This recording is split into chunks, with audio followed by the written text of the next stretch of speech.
So, all right, guys, we're going to talk about graphing inequalities today. So, an inequality, if you don't know by the name, it's something that's not equal. So, it's not an equation. This is the whole greater than, less than thing. All right? So, to graph it, you have to be aware of what the symbols mean.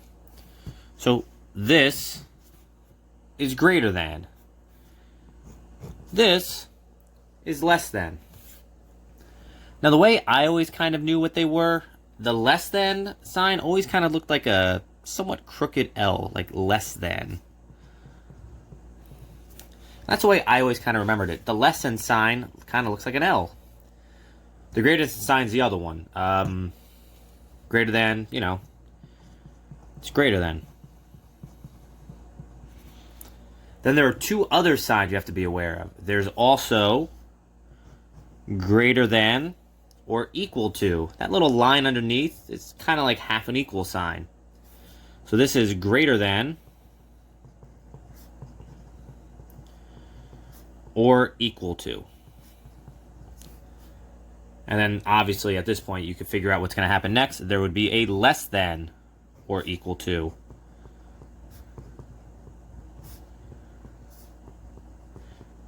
So now each sign has a symbol that kind of goes with it. So there's little graphs that occur because of these things.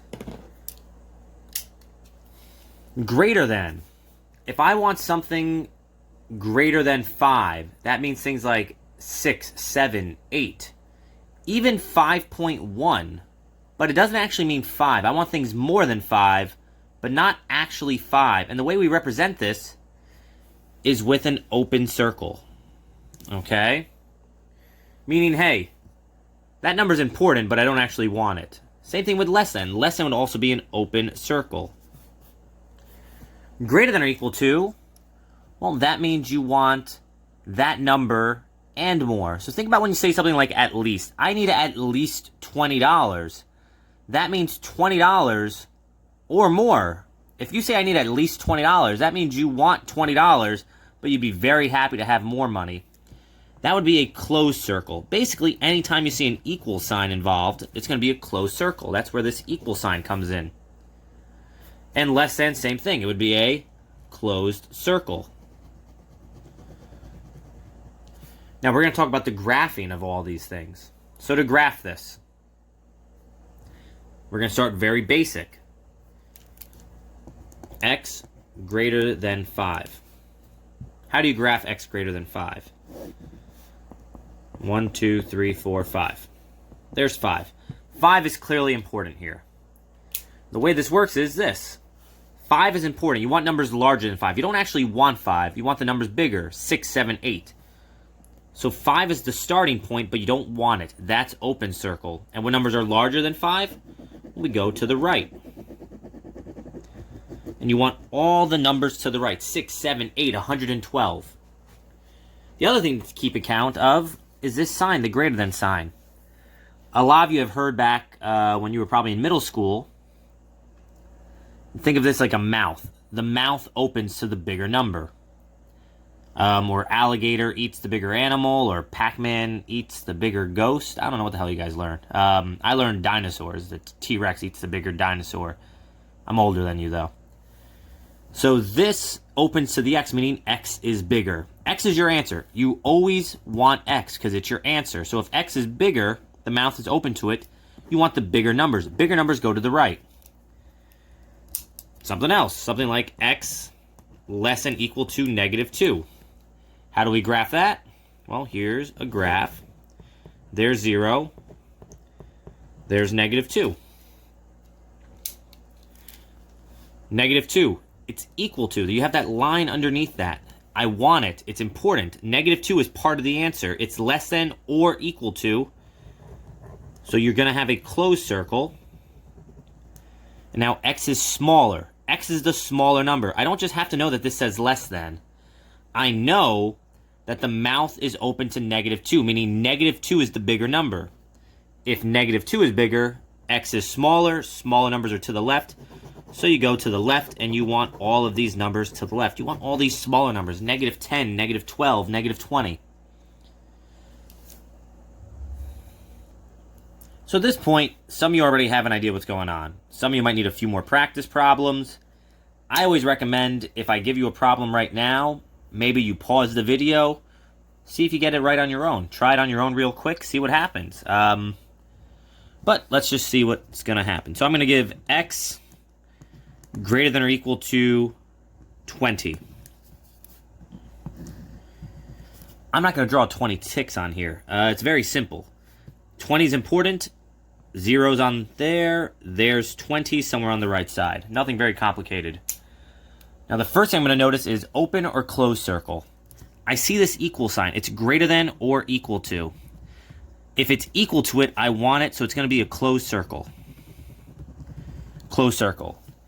Now, x is your answer. X is what you're looking for. X is my answer. X is greater than. The mouth is open to x, meaning x is bigger. My bigger numbers are to the right. So you want all the answers to the right. What numbers are bigger than 20? 21, 22, 23, 24. But it's or equal to, so you also want 20 as an answer. Now that's three very basic examples. We're going to talk about now a mistake that happens a lot. And I know some people teach it this way. They teach that you just go in the direction of the arrow, where this arrow points to the right, so you go to the right. This arrow points to the left, you go to the left. This arrow points to the right, you go to the right. That's not the greatest option here. Because just like equations, x is on the left sometimes it's on the right. It can flip-flop. If it flip-flops, that rule falls apart very quickly. For example, x... Oh, crap, sorry. Let's throw a 1 here. 1 less than or equal to x. See how easy I fix that? So here's 1. 0, 1. Open or close circle, I see the equal sign, so I want a closed circle.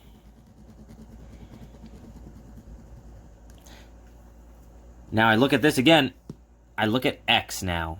Even though this is less than, I look at x. The mouth is open to x. This mouth is open to x. The mouth is open to the bigger number. Remember, the dinosaur eats the bigger number, or the alligator eats the bigger alligator. I don't know how the hell that stuff really works. Biology's not my thing. But x is bigger. If x is bigger, you want bigger numbers. Your bigger numbers are to the right, so you go to the right. Now what I want you to notice is these two. This had a less than or equal to sign. This had the less than or equal to sign.